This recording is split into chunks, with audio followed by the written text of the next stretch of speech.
dia! Estamos começando mais um programa Conhecendo o Seu Direito, aqui pela TV Cidade Canal 28, comigo, Dolane Patrícia. E hoje nós iremos falar sobre um tema de grande relevância para a sociedade de Roraima. Nós iremos falar sobre embriaguez no volante. E para falar sobre esse tema, claro que precisaria uma pessoa muito especial para conversar conosco. E hoje nós iremos falar com a meritíssima juíza de direito, que está respondendo pela 2ª Vara Criminal de Competência Residual da Comarca de Boa Vista, a doutora Bruna Zagallo.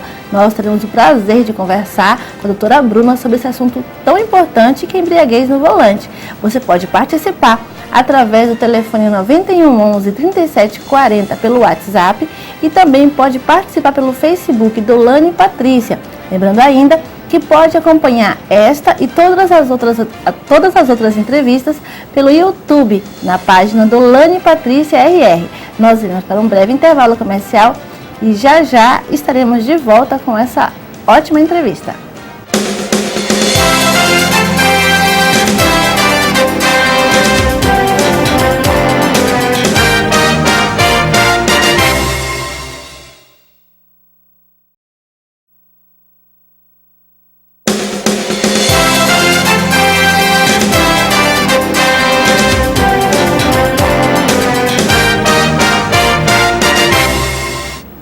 Bom dia! Estamos de volta com o programa Conhecendo o Seu Direito e hoje com o tema embriaguez ao volante. E para falar desse tema, iremos falar com uma pessoa muito especial, que é a meritíssima juíza de direito, doutora Bruna Zagallo.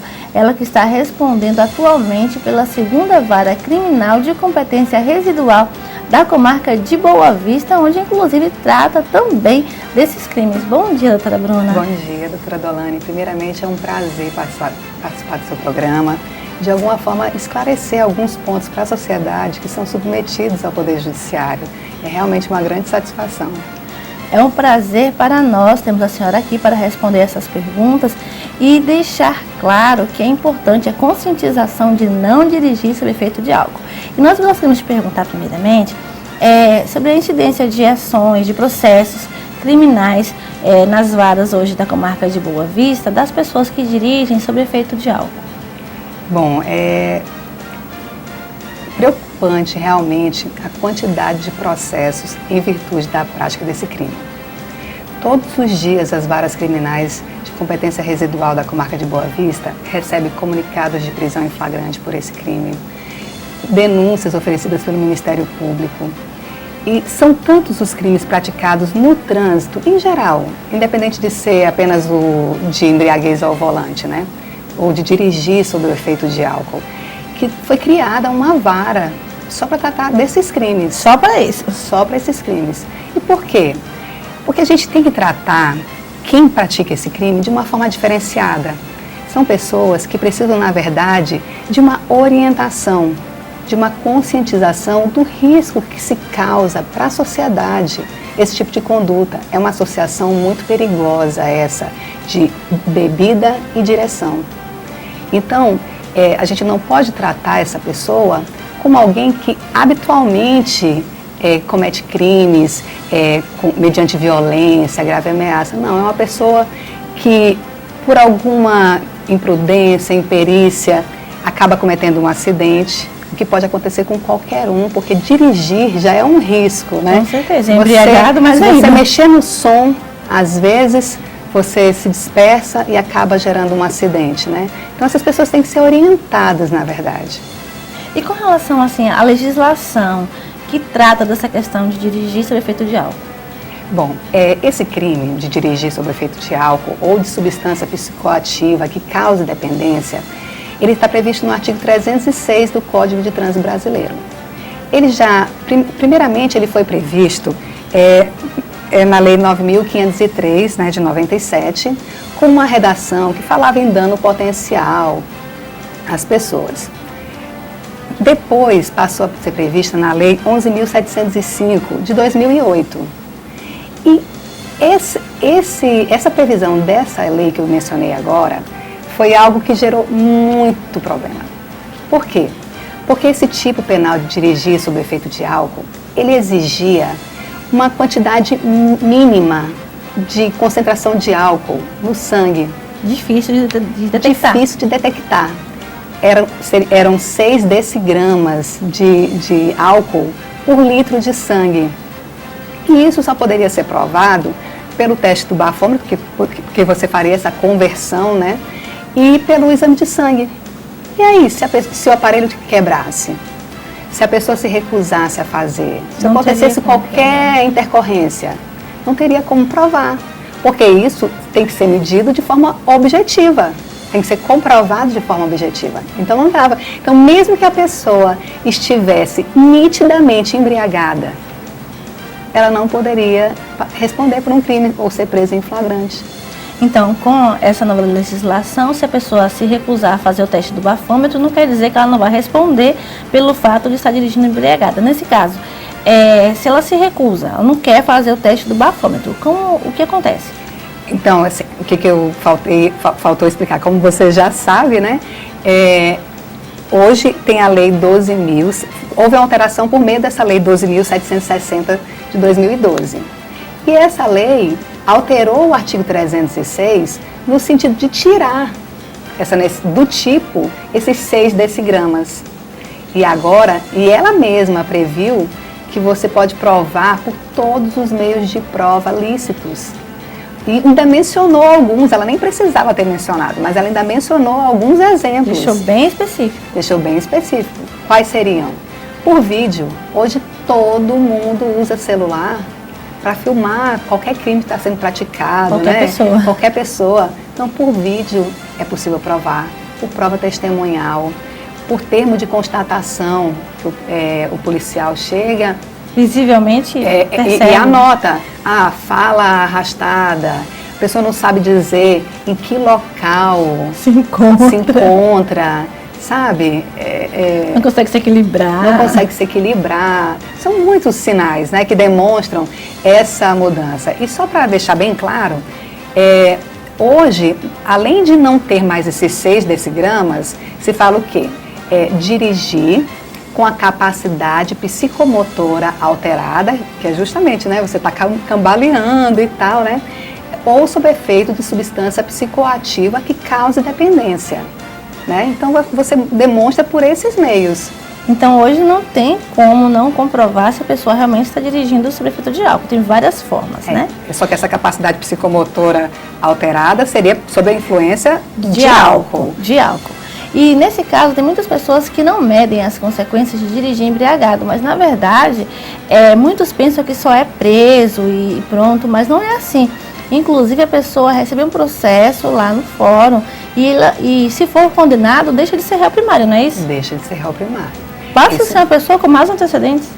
Passa a ser uma pessoa com maus antecedentes. Assim, a pessoa quando é flagrada cometendo esse crime, o que acontece? Ela é encaminhada à delegacia. O delegado verificando que realmente preenche os requisitos para um flagrante e tal, ele lavra esse flagrante. E aí o que acontece? Esse crime, ele permite o arbitramento de uma fiança. Só que o que tem acontecido? Uma fiança enorme.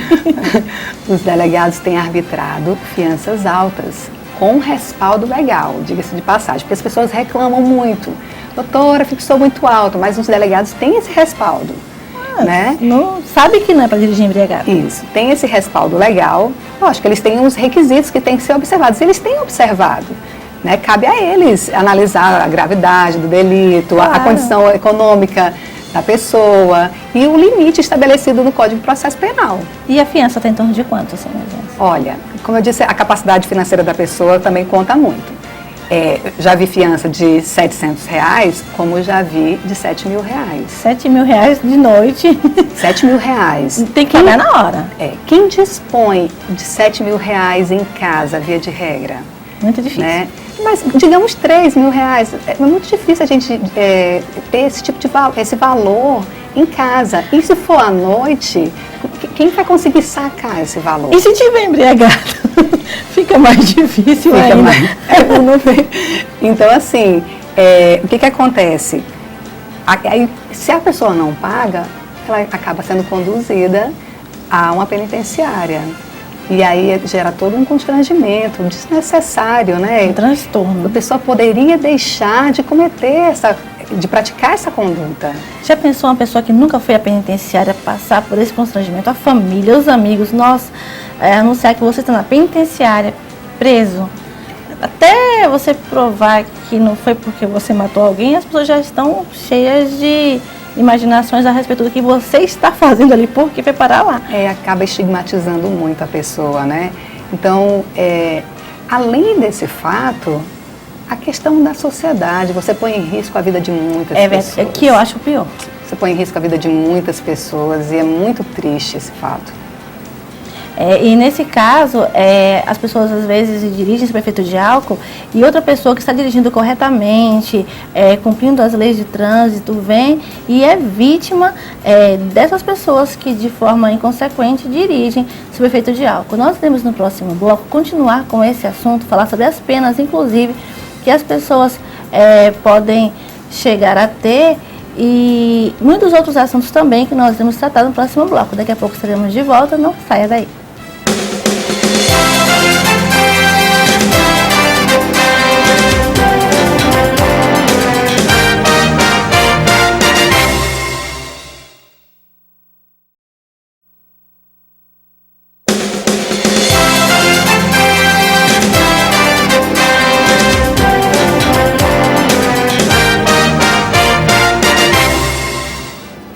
Estamos de volta com o programa Conhecendo o Seu Direito e hoje com um tema muito importante e de grande relevância para a sociedade de Roraima, que é dirigir sob efeito de álcool, embriaguez ao volante.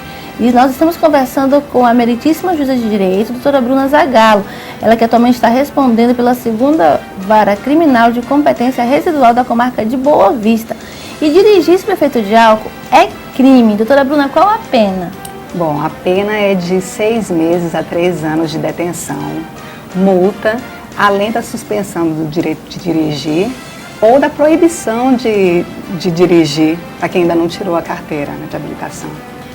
E as pessoas que têm bons antecedentes e é réu primário no caso, eles têm algum benefício, tem alguma diferença nesse caso no que diz respeito à pena? Tem sim. Condenação? Tem sim, mas só para explicar também, além da questão da pena, né, por uma sentença penal condenatória, também tem infração administrativa, né? Multa, né? O fato de ser uma infração gravíssima, tudo isso também não afasta, né? Eu gosto da multa. O aspecto criminal não afasta, né? Essa questão da esfera administrativa, né? Porque tem pessoas que quando mexe no bolso sente muito mais do que qualquer outra forma. É verdade.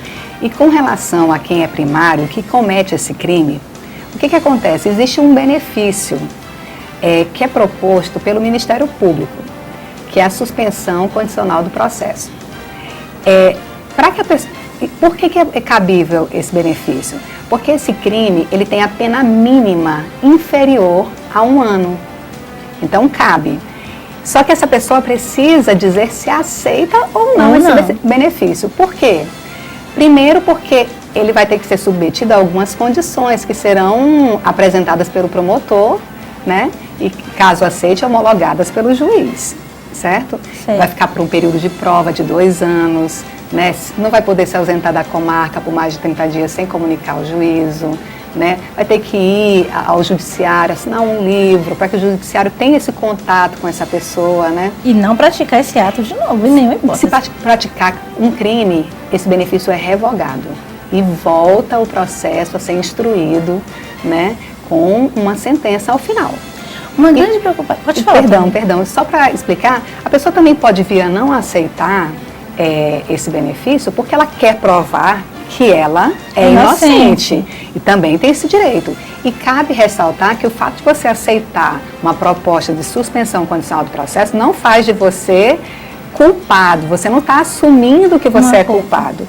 Como você é primário, você está recebendo um benefício, que você cumprindo as condições nesse período de prova de 2 anos, você não fica com antecedentes.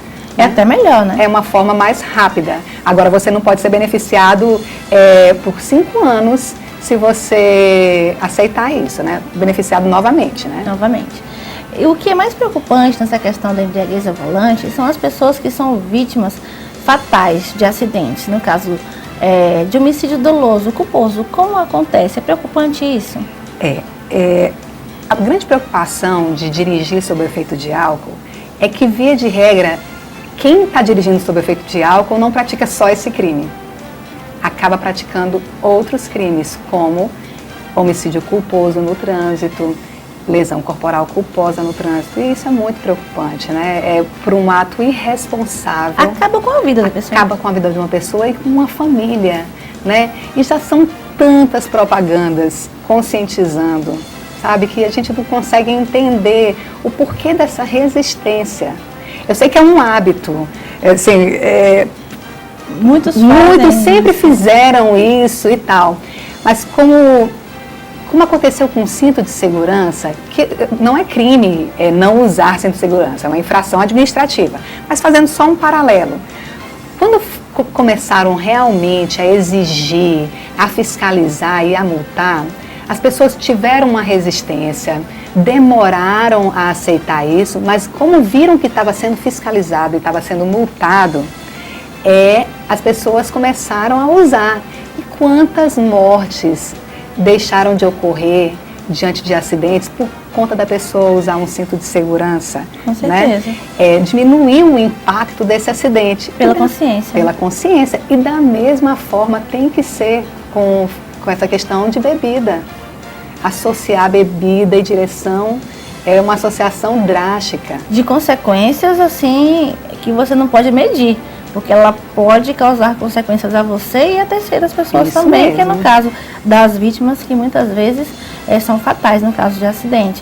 E falando com relação às mortes, doutora Bruna, eu queria perguntar para a senhora, por que nesse caso algumas pessoas, elas, quando cometem o crime de dirigir embriagadas e causa a morte de alguém, por que algumas são julgadas no tribunal do júri, por que algumas são julgadas nas varas genéricas, como no caso da vara que a senhora responde, que é a segunda vara criminal de competência residual? Esse ponto é bastante interessante, bem polêmico, né?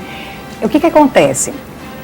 É uma questão de entendimento, né? Cada juiz entende de uma forma, o promotor também, ao denunciar por homicídio culposo ou homicídio doloso, ele entende de uma forma, né? E o que acontece? Há um entendimento de que as pessoas que dirigem após terem bebido, elas assumem esse risco, né, de causar uma morte. E aí, por conta disso, alguns promotores e alguns juízes aceitam esse entendimento, não são todos, é preciso dizer que é uma discussão ainda bastante polêmica, né? Entendem que, então ele agiu com dolo eventual, e se é dolo, é homicídio doloso, e se é homicídio doloso, tem que ir para a competência, da competência da vara do júri. Entendi. E aí, outros não, outros entendem, não. Eu não presumo esse dolo, eu acho que é caso de homicídio culposo, e vai para uma vara criminal de competência residual, aqui em Boa Vista, né, que a gente usa essa terminologia, né? E é interessante porque no caso de ir para o júri pode pegar uma condenação muito grande, porque o homicídio doloso, ele é punido com pena de reclusão e essa pena pode ser alta de acordo com as qualificadoras, com as circunstâncias que envolveram o crime. Claro. Então, é você que tem o hábito de dirigir embriagado, você que conhece alguém que tem essa prática, vamos juntos nos conscientizar, conversar e peça para dirigir, chame um táxi, chame alguém para dirigir por você, se ofereça para dirigir para alguém que esteja num bar, numa festa, numa circunstância como essa, porque realmente as consequências são muito graves, principalmente pelas vítimas, né? As vítimas que não têm nada a ver com a irresponsabilidade das pessoas que teimam em dirigir embriagadas, elas não merecem passar por isso, nem elas, né? Nem a família. Doutora Bruna, essa previsão da conduta de dirigir sob efeito de álcool, isso ter virado crime, isso diminuiu a questão dos acidentes? Não. Não diminuiu? Não. O que acontece? Vou fazer um paralelo. Uhum. Existem vários crimes hediondos, que foram transformados em hediondos, com as penas elevadas, né? E o que acontece? Diminuiu por conta da previsão legal? Não. Não diminuiu, porque não é uma lei que faz por mais severa que seja a pena, não é uma lei que faz um crime deixar de ser praticado. O que faz é a certeza por parte da população de que vai ser fiscalizado, de que vai ser punido. Isso é o que realmente faz com que a população deixe de cometer um crime. Essa atuação do Detran, com o apoio da polícia, né, porque o Detran que faz a blitz, né, mas com o apoio da polícia e tudo, isso sim. Até a própria infração administrativa. O fato das pessoas saberem que vai ter blitz e que se passar na blitz tendo bebido, que vai ser multado, que, sabe, que vai sofrer as consequências realmente, isso sim é o que faz diminuir. Não adianta previsão legal, não adianta... Se não houver fiscalização. Se não houver fiscalização. Eu gostaria que a senhora fizesse agora as considerações finais com relação a esse assunto tão importante para a população, essa contribuição que a senhora está dando hoje para a sociedade de Roraima é muito importante. As suas considerações finais.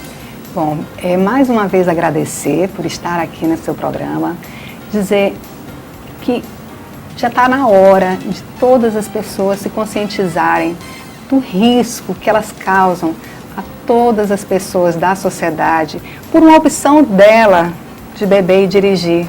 As pessoas não têm culpa dessa opção irresponsável de uma pessoa, né?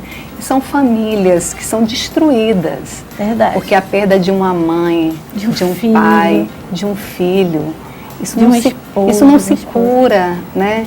É lógico que o Poder Judiciário ele não pode aplicar uma pena olhando emoção, né?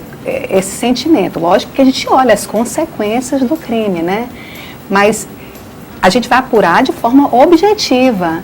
Mas olhando pela realidade, olhando a situação, olhando que você também é um ser humano que tem família.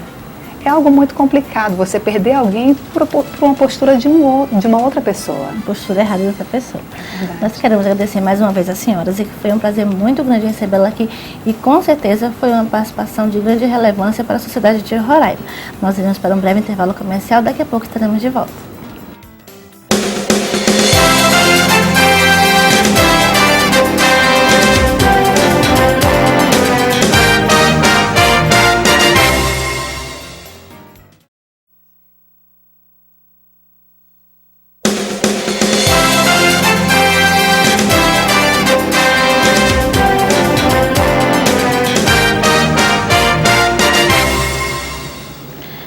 Estamos de volta com o programa Conhecendo o Seu Direito, aqui na TV Cidade, comigo, Dolane Patrícia, e nós queremos dizer que você pode participar do nosso programa através do telefone 91 11 37 40. Você pode participar também pelo Facebook Dolane Patrícia, em qualquer uma das nossas páginas, e pode acompanhar essa entrevista maravilhosa de hoje, assim como todas as outras, através da minha página do YouTube, Dolane Patrícia RR. Não deixe de participar. Nós queremos hoje falar um assunto muito importante, que é a questão de uma campanha contra a pedofilia, que irá acontecer através de uma maratona que se realizará a partir do dia 31 de agosto. Você que se interessa em participar dessa corrida contra a pedofilia, basta se inscrever na Escola Adventista, atrás do Hospital Coronel Mota. Maiores informações sempre aqui no programa Conhecendo o Seu Direito. Não se esqueça, a campanha contra a pedofilia. Nós queremos agora agradecer as pessoas que estão nos patrocinando no nosso programa. Nós queremos agradecer, como sempre, ao Ateliê Magila Gaspar. Ela que escolhe e é responsável pelos modelos que nós usamos a cada programa. Queremos dizer que o Ateliê da Magila Gaspar fica na Avenida Getúlio Vargas, esquina com Alfredo Cruz, próximo à Praça da Bandeira. É uma loja que tem magníficos vestidos e você pode escolher ficar linda em qualquer ocasião. Queremos agradecer também ao Ney Maison, Noivos, Noivas e Café, responsável pelo nosso cenário. Você pode realizar o casamento dos seus sonhos, bem como a festa de 15 anos. E queremos agradecer também ao Salão de Beleza Luz e Ré. Ela que deixa seus cabelos lindos e tem produtos modernos maravilhosos para deixar o seu cabelo lindo em cada ocasião também. Por isso, nós queremos agradecer ao Salão Luz e Ré, que fica na Avenida Nossa Senhora de Nazaré. Não se esqueça, a Luziane Souza estará esperando você para que possa fazer com que você se torne linda a cada manhã. Nós queremos agradecer a você que acompanha a cada terça e quinta o nosso programa Conhecendo o Seu Direito. Não deixe de participar. Próximo programa estaremos de volta com mais um convidado especial e mais um tema de relevância e muito importante para a sociedade de Roraima. Mande sua sugestão de quem você gostaria que fosse entrevistado. No próximo programa estaremos de volta. Aguardo você até lá.